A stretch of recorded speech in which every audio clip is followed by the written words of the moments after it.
The rain had been falling since dawn, washing over the cobblestones of downtown Savannah.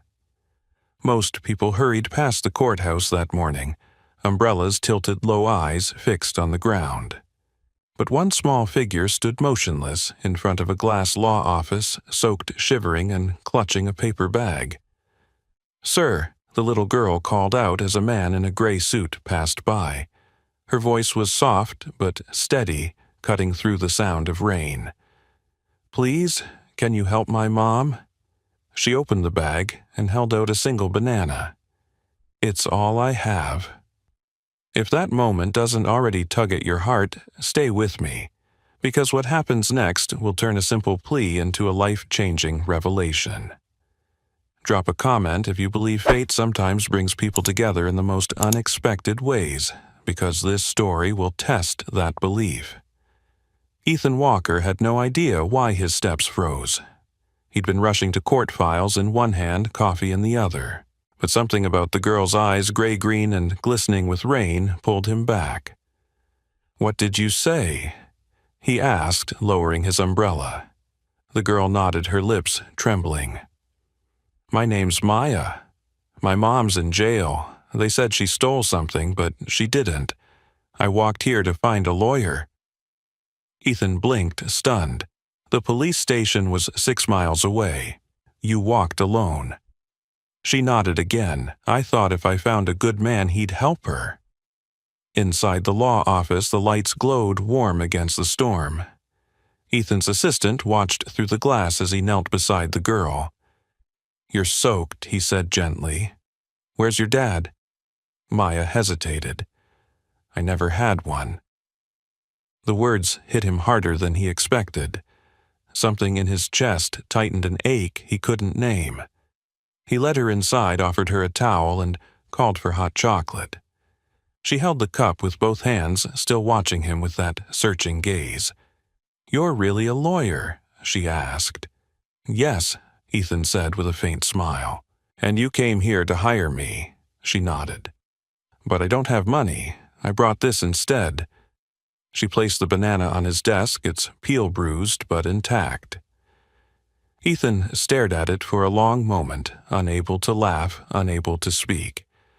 He was known in Savannah as a calm, collected attorney, a man who built his firm from scratch after a near-fatal car accident years ago.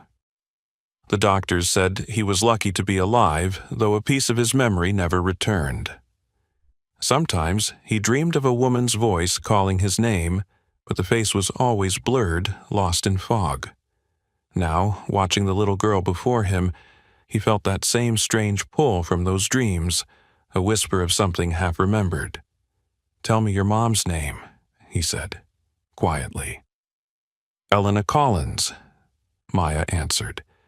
"She works at the jewelry store on Whitaker Street." Ethan froze again.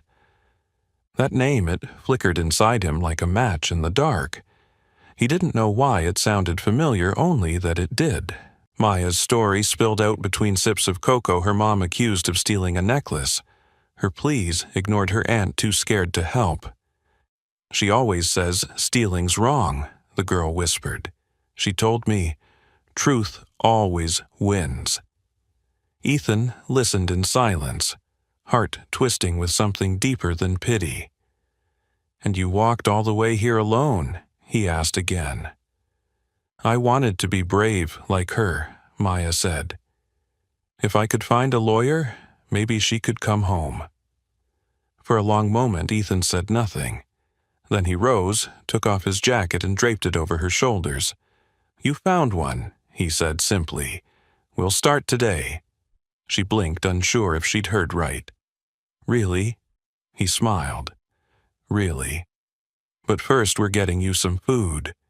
As they stepped out into the drizzle again, the town seemed to hush around them. A man and a child, walking side by side, two strangers bound by something neither of them yet understood. Ethan didn't know that within a few days, the case would unravel secrets buried for years, secrets that would turn his entire life upside down. He glanced down at Maya as she skipped beside him, still clutching the banana. "Do you trust me?" he asked. Yes, she said without hesitation. You have kind eyes. He chuckled softly, though the sound faltered in his throat. Kind eyes. Someone else had said that to him once, long ago before the accident, before the memories disappeared. When they reached the diner across the street, he guided her to a booth and ordered pancakes. She wolfed them down, smiling shyly when syrup dripped onto her sleeve. My mom makes pancakes just like this, she said, licking her fingers. Ethan smiled faintly. Then we'll bring her some too. But as he spoke, a strange heaviness pressed against his chest. Elena Collins. That name wouldn't leave him. It lingered, tugging at the corners of his mind like a melody he couldn't place. He tried to shake it off, focusing instead on the child's bright chatter. Yet every word she spoke, her laughter, her tone, felt like echoes from another time. When he dropped Maya off at her aunt's small house that evening, the storm had cleared. She waved from the porch, clutching the paper bag that now held a wrapped pancake instead of a banana. "You'll really help my mom?" she asked one last time. Ethan met her gaze. "I promise." As he drove away, the setting sun streaked the wet streets gold. For the first time in years, Ethan's heart felt alive and terrified. He didn't yet know that the woman sitting in a cold jail cell across town wasn't just another client. She was the missing piece of the life he'd forgotten. And the little girl who had handed him that banana wasn't just asking for justice. She was asking her father to come home. The next morning, sunlight spilled through the blinds of Ethan Walker's office, painting golden stripes across the stack of case files on his desk. He hadn't slept much. Every time he closed his eyes, he saw Maya's small hands holding that bruised banana and heard her trembling voice. "Please help my mom." It wasn't just sympathy that kept him awake. It was something deeper, something he couldn't name. By 8 o'clock, he was already standing inside the county detention center. The sound of metal doors slamming echoed down the hallway as a guard led him to a small interview room. A few minutes later, the door opened and a woman was brought in wearing an orange jumpsuit. Her wrists were cuffed, her dark hair tied back loosely. When she looked up, Ethan froze. For a moment, neither spoke. Her eyes, warm brown, flecked with gold, met his, and something inside him shifted. It was like being hit with a memory he couldn't quite grasp. "I'm Ethan Walker," he said, finally clearing his throat. "I'm the attorney your daughter asked for." Elena Collins blinked in surprise. "Maya found you." Her voice trembled. "She actually made it to town, she did," Ethan said softly. "She's safe. She told me what happened. I'd like to help you, Miss Collins." Elena sank into the chair, her shoulders trembling as she exhaled in relief. "Thank God she's okay," she whispered. Then, gathering herself, she looked at him cautiously. "But why would you help me? You don't even know me." Ethan hesitated, feeling that strange tug again. "Let's just say, I believe you deserve someone on your side." He opened his notepad. "Tell me everything from the start." Elena explained that she had worked as a floor supervisor at Lawson & Coder Jewelers for 5 years. The day before her arrest, the owner, Andrew Lawson, claimed an $8,000 diamond bracelet went missing during a private showing. The only person present at the time was his frequent visitor, a woman named Marissa Quinn, rumored to be his mistress. She came in early that morning, Elena said quietly. The store cameras were on, but the footage they showed the police only starts after she left. Then suddenly, I'm accused of stealing it. Ethan frowned, jotting notes. They deleted part of the footage. Elena nodded. "I think so. Andrew wouldn't let anyone else review the files. He told the police he trusted his own recording. Next thing I knew, they were putting me in handcuffs." Ethan leaned back, studying her. Everything about her, her composure, the way she spoke, the quiet pain in her voice felt painfully familiar. He shook the thought off. Do you have any witnesses who can confirm she was there that morning? One of the delivery guys saw her leave, but he told me he's afraid of losing his job if he talks. Ethan's jaw tightened. Then I'll talk to him. For the next 2 hours, he went over every detail, every timeline, every inconsistency. By the time he left, he already had a strategy forming in his mind. Outside the station, he paused to call his assistant Megan. I need you to find all public cameras near Lawson and Cobra traffic storefronts, anything that might have captured someone entering or leaving around 9 a.m. the day of the theft. Also, dig into Andrew Lawson and Marissa Quinn credit reports, business filings, social media, discreetly. By lunchtime, Ethan was standing outside the jewelry store. Through the glass window, polished diamonds gleamed under perfect lighting, each one worth more than most people made in a month. He walked in, greeted by the faint smell of cologne and tension. Andrew Lawson, a heavy-set man in his 50s with slicked-back hair, stepped forward with a forced smile. Mr. Walker, what can I do for you? Ethan extended his card. I'm representing Elena Collins. The man's smile faded instantly. She's a thief counselor. I'd advise you to choose your clients more carefully. Ethan didn't flinch. You said the footage showed her alone that morning. It does. Then you won't mind if I ask the police to run a digital audit. If anything's missing, they'll trace who accessed the system. Lawson's eyes narrowed. Are you accusing me of something? I'm simply ensuring my client gets a fair defense, Ethan said evenly. Oh, and one more thing, if Ms. Quinn happens to stop by, tell her I'd love to ask a few questions about her previous shoplifting record. The man's face drained of color. You're bluffing. Ethan smirked. Try me. When he stepped out into the sun, he could already feel the tide turning. That evening, Megan called. You were right.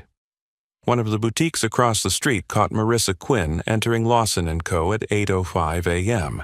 and leaving with a paper bag at 9:10. The store didn't open until 9. Ethan smiled faintly. That's all I needed. The next morning, he returned to the courthouse and filed a motion to suppress the current evidence and request bail. When the hearing ended, Elena walked free, trembling, as she stepped outside the building. Maya was waiting at the bottom of the steps, clutching a small bouquet of wildflowers. Mom, she cried, running into her arms. Ethan stood a few feet away, watching the reunion in silence. There was something indescribably beautiful about the way Elena knelt down, tears streaming as she hugged her daughter. Then she looked up, eyes meeting Ethan's. Thank you, she whispered. You don't owe me thanks, he said quietly. You owe it to your daughter. She's the bravest kid I've ever met. Elena smiled faintly, still holding Maya close. She's her father's daughter, she murmured without realizing she'd spoken aloud. Ethan tilted his head. What was that? She blinked, startled. Nothing. Just, thank you again, Mr. Walker. He nodded, but couldn't shake the feeling that her words meant more than she intended. As they walked away, hand in hand, he found himself watching the two of them longer than he should have. There was something about the curve of her smile, the way she brushed Maya's hair from her face. It stirred something buried deep within him. When he returned to his office, the new footage sat waiting on his laptop. The image was grainy, but clear enough Marissa Quinn slipping a velvet box into her purse while Lawson looked away. Ethan leaned back, letting out a breath he hadn't realized he was holding. The case was far from over, but the truth was finally surfacing. Still beneath the satisfaction, something else gnawed at him, a quiet, persistent voice asking the question he didn't dare speak aloud. Why did Elena Collins's name feel like a door he'd once walked through and forgotten how to find again? 3 days after the hearing, Ethan Walker drove through the quiet streets of Savannah with a white envelope on the passenger seat beside him. Inside were Elena Collins's back wages and an official apology from Andrew Lawson, the man who had tried to ruin her life. Ethan could have mailed it, but he didn't. He wanted to see her face when she learned the nightmare was finally over. When he reached the small blue house near the river, sunlight was spilling through the trees. Elena was outside watering a row of potted daisies, her sleeves rolled up, her hair tied loosely. She looked peaceful, almost too peaceful for someone who had just been through hell. "Good morning," he greeted as he stepped out of his car. She turned startled for a second before softening into a polite smile. "Mr. Walker," she said, "you didn't have to come all this way." "I wanted to," Ethan replied, holding out the envelope. "Your back pay." And Lawson posted a public apology. "The charges have been officially dropped." She froze the hose slipping from her hand. "You're serious? Check his company website if you don't believe me," Ethan said with a small grin. "I even made him cover your bail." Her eyes welled up. "I don't know how to thank you. You don't have to. Just promise me you'll rest." She hesitated before taking the envelope.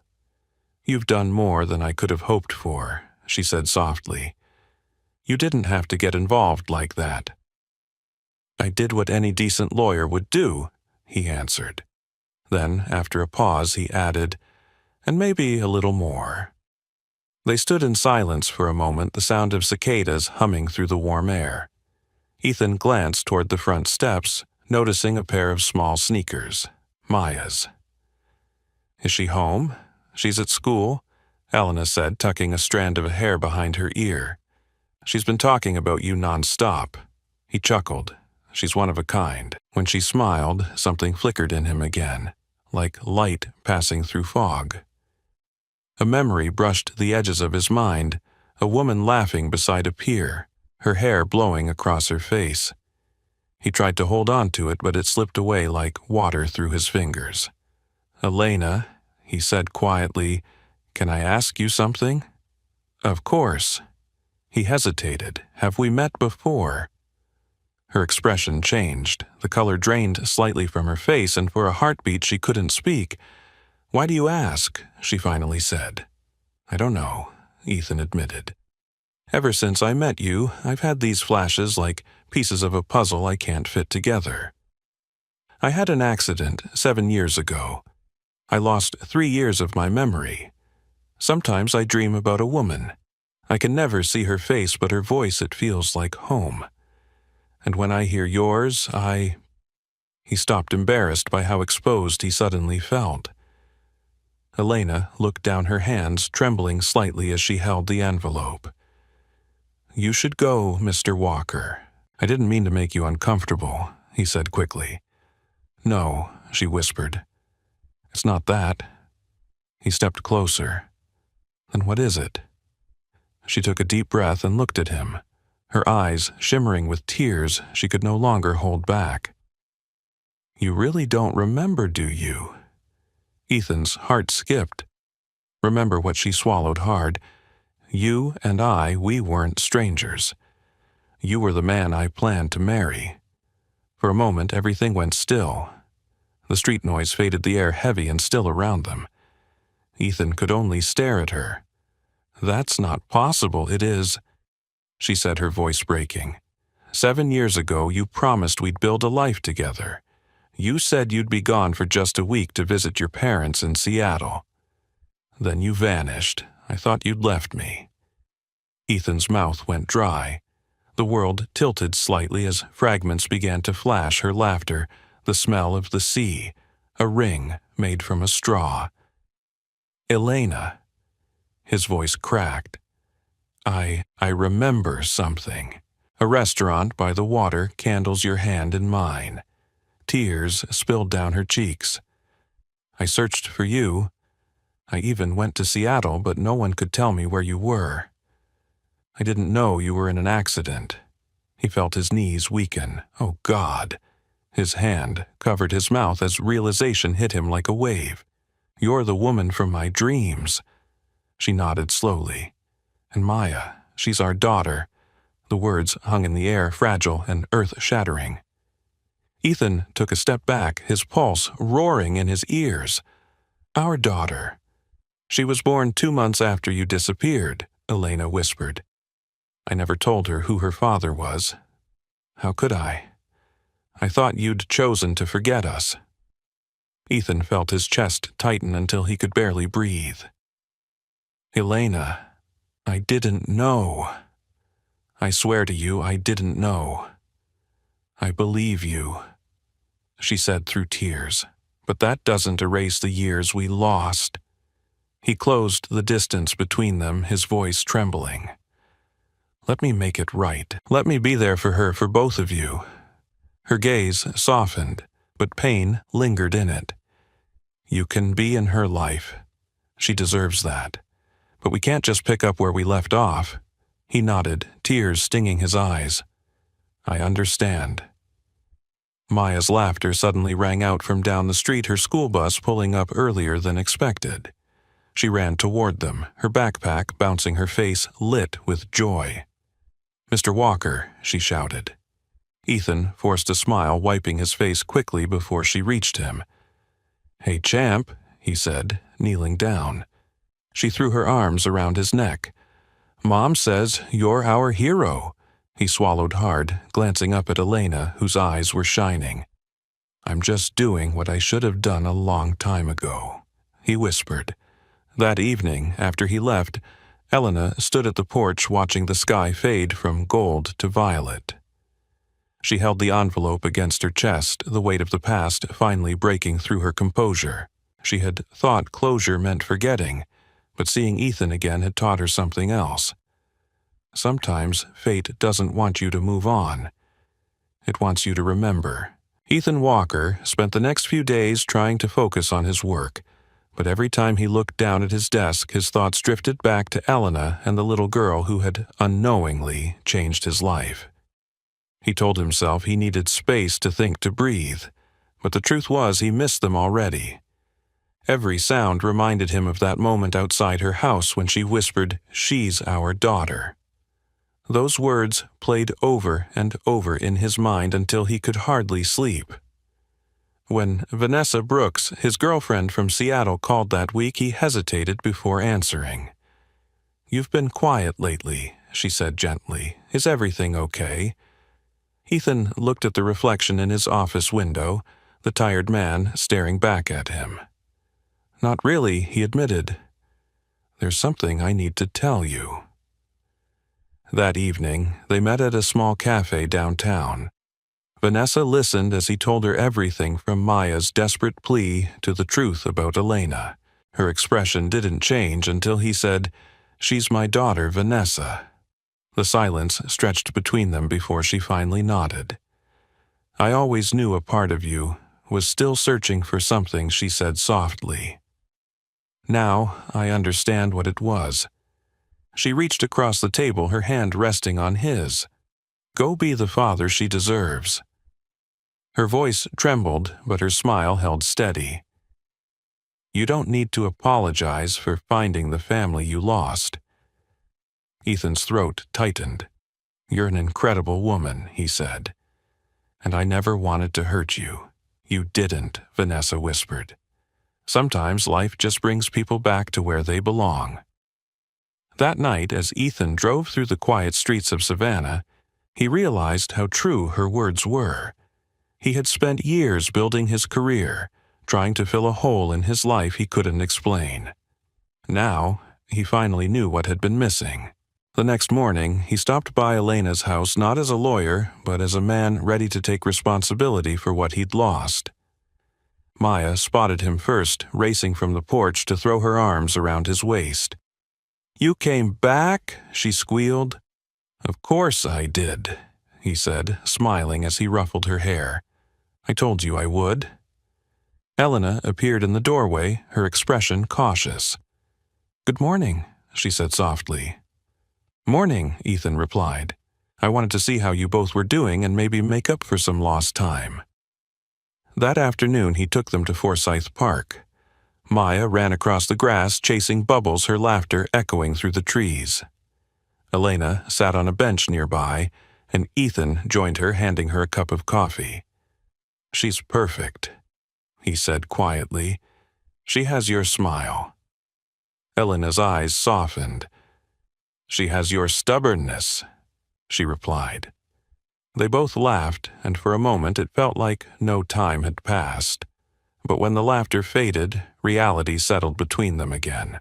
"Ethan," she said, her voice gentle but firm, "I'm glad you're here, but this can't be easy for either of us. I don't know how to just start over." He nodded slowly. "I'm not asking for that. Not yet. I just want to be in her life. And yours, if you'll let me." Over the next few weeks, Ethan became a regular presence in their world. He walked Maya to school in the mornings, sat beside her at the kitchen table, as she colored and listened to her chatter about friends and homework. On weekends, he took her to the farmer's market or the library, learning every detail about the daughter he never knew he had. Elena watched it all, quietly, torn between gratitude and fear. Every time she saw Ethan kneel beside Maya to tie her shoes or brush the crumbs from her cheeks, her heart swelled and then tightened again. It was so easy to fall back into what they once had, but she couldn't forget the years of loneliness. The nights she'd cried herself to sleep thinking he'd left for good. One Saturday evening, Ethan invited them both to his house for dinner. He cooked badly, burning half the chicken, but Maya loved it anyway. When she ran off to play, Elena lingered at the table.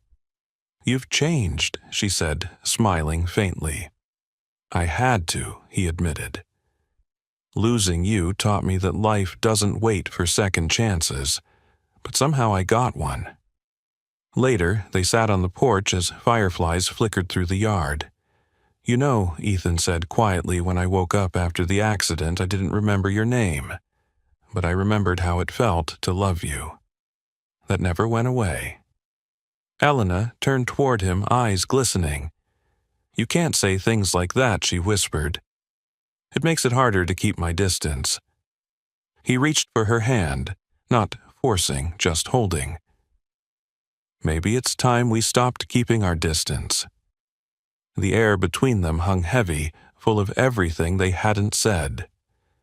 Elena's breath caught, and for the first time in years she didn't pull away. "Let's take it slow," she murmured. "We owe it to Maya not to rush."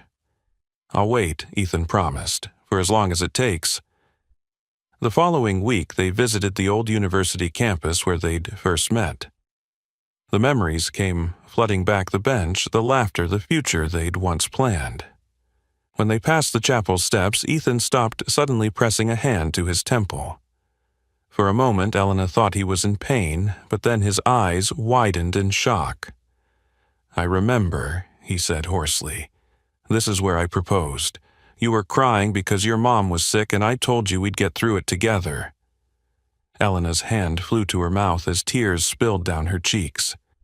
Ethan turned toward her, tears in his own eyes. "I meant every word he said, and I still do."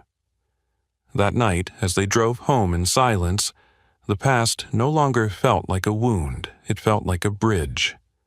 Redemption wasn't just about righting old wrongs, it was about choosing to love again despite the scars. And for the first time in 7 years, Ethan Walker felt whole. 2 years later, the church bells of Charleston rang softly beneath a sky brushed with pale gold. Inside, sunlight poured through tall stained glass windows, scattering colors across the pews. Elena Collins stood near the altar, her hands trembling slightly as she held a bouquet of white lilies. Across from her, Ethan Walker waited, his expression steady but full of wonder. Between them, little Maya grinned proudly, holding the wedding bands on a velvet cushion. The ceremony was small, just close friends, and a few of Ethan's family from Seattle, but the air felt sacred. It wasn't a grand affair yet. Every person present could feel the weight of redemption in that room. When the minister pronounced them husband and wife, the sound of applause mingled with laughter and tears. Ethan pulled Elena close, whispering, "This time, I'm never letting go." Their journey back to each other hadn't been perfect. It took months of rebuilding trust and rediscovering the rhythm they once had. Elena had hesitated to open her heart again, afraid of losing everything twice. But Ethan had shown up every day in the small ways that mattered. He made breakfast for Maya before school. He fixed the leaky faucet in their kitchen. He left notes on Elena's mirror that said, "You're still my best decision." Slowly, her guard fell, replaced by the quiet certainty that he meant every word. After the wedding, they moved into a restored house near the waterfront. It wasn't the grand home Ethan once dreamed of, but it had character squeaky floors, a creaky porch swing, and the scent of salt in the air. On weekends, they painted walls together while Maya turned cardboard boxes into castles. At night, the three of them would sit outside with mugs of cocoa, watching the stars scatter above the harbor. Ethan's parents, Richard and Caroline, visited often. His mother wept the first time she met Maya, holding her close as if she were making up for all the years they'd lost. "You look just like your father did when he was little," she said with a watery smile. Maya grinned. "Does that mean I'm stubborn too?" Everyone laughed, and for once the past no longer hurt. It simply belonged. 6 months after the wedding, Elena found out she was pregnant. The news came quietly one Sunday morning as sunlight poured into their bedroom. She sat on the edge of the bed holding the test in her shaking hands. Ethan woke to see her crying softly and rushed to her side. "Are you okay?" he asked, panic in his voice. She looked up, eyes shining. "We're having a baby." He froze, then let out a breath that turned into laughter. He pulled her into his arms, whispering against her hair, another chance to do it right from the beginning. When they told Maya, she squealed so loudly the neighbor's dog barked. "A baby brother?" she asked. "We'll see," Elena said, smiling through happy tears. Months later, as autumn rolled in, their son was born a healthy boy with a shock of dark hair and gray-green eyes that mirrored both his parents. They named him Logan Walker. Ethan held him that first night, watching the baby's chest rise and fall. "You have no idea how long I waited for this," he whispered. Elena, exhausted but glowing, smiled faintly. "Maybe you did. Maybe you needed to lose yourself to find us again." Life settled into a new kind of beautiful chaos. Maya learned to hold her baby brother, always singing to him off-key. Ethan balanced late-night feedings with court cases, and somehow even the exhaustion felt sacred. Some evenings, when the children were asleep, he and Elena would dance barefoot in the living room to old songs playing from a scratchy speaker. They didn't talk much during those moments. They didn't need to. Their silence was full of everything they'd been through. A year later, on the anniversary of their wedding, Ethan took Elena and the kids back to the park in Savannah where they first met. The rain had long faded from memory, but the spot still carried its echo, the place where a frightened little girl once stood offering a banana to a stranger. They spread out a blanket under the same oak tree and shared sandwiches while Logan toddled in the grass. As the sun dipped low, Ethan turned to Elena, his hand finding hers. "You know," he said, "if Maya hadn't found me that day, I might never have remembered." Elena smiled softly. "Maybe you would have. Some stories are too strong to stay forgotten." He looked at her for a long moment, then whispered, "You and Maya saved me. Both of you." She leaned into him, resting her head on his shoulder. "No," she said, "you saved yourself. We just reminded you where home was." The breeze carried the laughter of their children through the park, and for a brief second time seemed to stand still. Ethan closed his eyes, grateful for every scar, every loss, every step that had led him back to this moment. Later that evening, as they drove home, the city lights flickered across the windshield. Maya had fallen asleep in the back seat with her brother cradled in her arms. Elena looked over and smiled. "Do you ever think about how different life might have been? sometimes Ethan said quietly. But then I remember that every wrong turn led me here, and I wouldn't trade any of it. At home, after carrying the kids to bed, Ethan stepped out onto the porch. The night was still the sound of waves faint in the distance. He thought about the man he used to be, the one who had chased success, who'd forgotten what truly mattered. That man was gone. In his place stood someone humbled by grace, strengthened by love.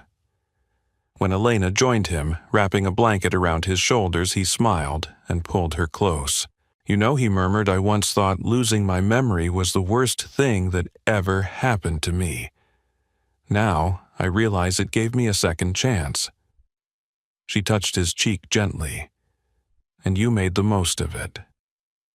The porch light glowed around them, soft and golden. Inside, the faint cry of their baby stirred the quiet, followed by Maya's sleepy voice humming to calm him. Ethan looked toward the sound, his heart full. Some stories don't end with fireworks or grand gestures. They end right where they're meant to, in the steady rhythm of love rediscovered. For Ethan Walker, the man who once lost his past redemption didn't come in a courtroom or a headline. It came in the laughter of his daughter, the arms of his wife, and the tiny heartbeat of a son named Logan, the living proof that miracles don't always arrive all at once. Sometimes they come back to you one small piece at a time. When we look back on the story of Ethan Walker and Elena Collins, what began as a chance encounter between a weary lawyer and a desperate little girl turned into a powerful journey of rediscovery, forgiveness, and love. It started with a plea, a child offering a banana to a stranger in exchange for help freeing her wrongly accused mother. But behind that innocent gesture was something far greater: fate quietly weaving together lives torn apart by time and loss. Ethan, a man haunted by missing years and an unshakable sense of emptiness, never imagined that the answer to his restless heart would arrive in the form of a 6-year-old girl named Maya. When he met her mother, Elena, he thought he was simply doing his duty as a lawyer, defending someone innocent, seeking justice in a broken system. What he didn't realize was that justice would lead him to the truth he had been searching for all along. Through every conversation, every shared glance, and every painful revelation, Ethan uncovered not only the mystery of his lost memories, but the fragments of a love story left unfinished. The woman he had once promised to marry, the woman he believed he'd lost forever, had never stopped believing in his goodness even after the world convinced her he was gone. And the daughter he never knew he had carried his name, his heart, and his courage all along. Their reunion was not built on fairy tale perfection, but on resilience, humility, and the willingness to face the past. Both Ethan and Elena had changed, shaped by pain and survival, but beneath the scars, the same love that once brought them together was still alive. They didn't just rebuild a relationship, they rebuilt a family that became stronger, not because life was easy, but because they chose to keep showing up for one another. Years later, as they stood in their home, surrounded by laughter and the warmth of their 2 children, Ethan realized that what he once saw as a tragedy, his accident, his memory loss, his years of emptiness, was actually life's way of giving him a second chance. Sometimes the most painful detours lead us exactly where we were meant to go. The lesson of this story is timeless love and redemption are not found in grand gestures or perfect circumstances, but in everyday choices to forgive, to listen to hope, and to try again. Life may separate people, time may take away memories, but when something is meant to be, it finds its way back, often in the most unexpected ways. For anyone watching this story tonight, remember, you don't have to have a perfect past to create a beautiful future. What matters most is the courage to face your truth, the heart to forgive those who hurt you, and the faith to believe that no wound is beyond healing. Ethan and Elena's journey reminds us that broken paths can still lead home. And even after years of silence, love can still speak again. If this story touched your heart, if you believe that hope, family, and second chances still matter in this world, then don't forget to like, share, and subscribe to our channel. Your support keeps stories like this alive and inspires us to create even more heartfelt tales that remind us all it's never too late to find your way back to love.